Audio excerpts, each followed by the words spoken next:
Welcome, friends. That's a Mr. Hilder thing. He's doing hides today.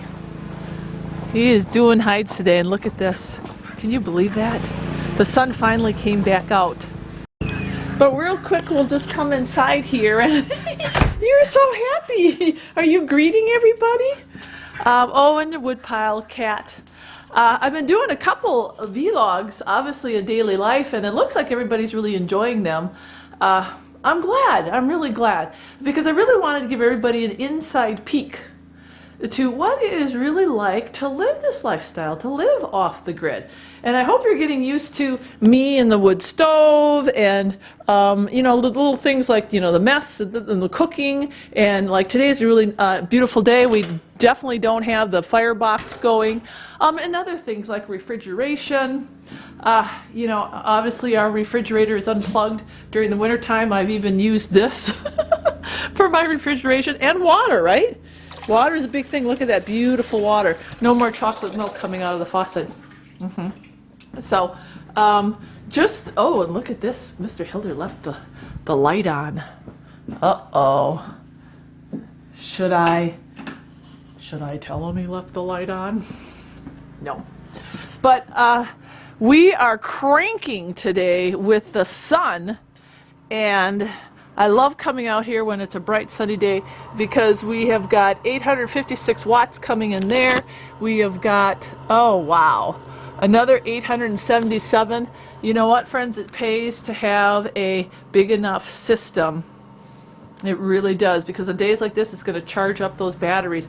We have not used, we have the smaller generator, the Honda generator now. We have not used it, I think only once, to charge those batteries, and that's when Mr. Hilder was gone. And all it takes is one day.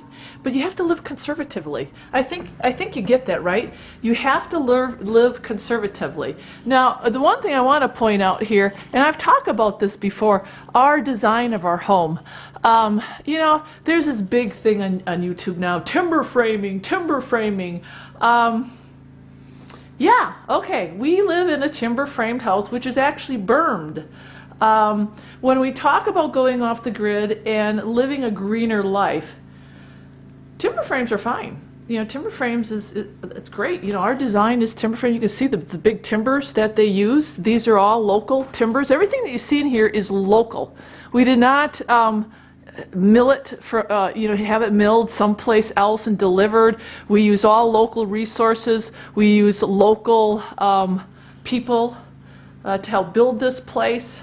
We really gave back to the community because we thought we were going to be part of this community. It was really important to do that. But you know, I want to point all these things out.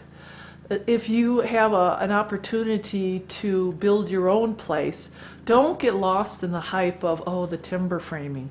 The timber framing, it's not in the timber framing. It is in the design of how you utilize the earth, your surroundings, and the sun, and all the natural forces that be. Passive solar is a design that needs to be integrated into your home if you want to be sustainable. I've said this before. Your success rests on a couple things when it comes to sustainability, real sustainability. I'm not just talking off-grid living. I'm talking sustainable off-grid living. You want to be independent. You want to break free from the system. You want to be, you want to grow your own food. You want to, you know, just, you know, be self-reliant. It does start with the house. And it's not the timber frame design that's going to do it. It's the passive solar design that you're going to do it. Even such things as, you know, some people have asked about why didn't we do hydronic. Takes a taco pump in order to circulate that water throughout your slab, okay? There's electricity right there. So you have to figure that in. Did we want to go down that route with having a taco pump and circulating water? Not really. We've had it before in Wisconsin, and we just weren't impressed. I'm sorry, that's just our opinion. We weren't impressed. What we found that it was a little bit more energy efficient for us was just the slab and the wood stove being centrally located. The other thing with these hydronic systems is you have to keep the fire going all the time. So you use a lot of wood. And a lot of people then design it so that the wood burners outside, you see that in Wisconsin and in the northern states, a lot of wood burners that are outside. Yes, it keeps the mess outside, but it also keeps the heat outside, and you need electricity to pump that in. So electricity, you know, too much reliant on electricity. Even though you have a good solar bank and all of that, so many things to consider. So don't be deceived by the glitz and glam of what's out there on YouTube. This household has walked the walk and talked the talk. If these walls could talk. And the advice that we give you is tried and true. We're doing it, we're sustainable, we're living the life. So really consider broadening your focus when it comes to the design of what you think you're going to do. And you know, even on-grid. An on-grid design should involve some type of passive solar to save on your electricity bills, to save on your heat, to save on money.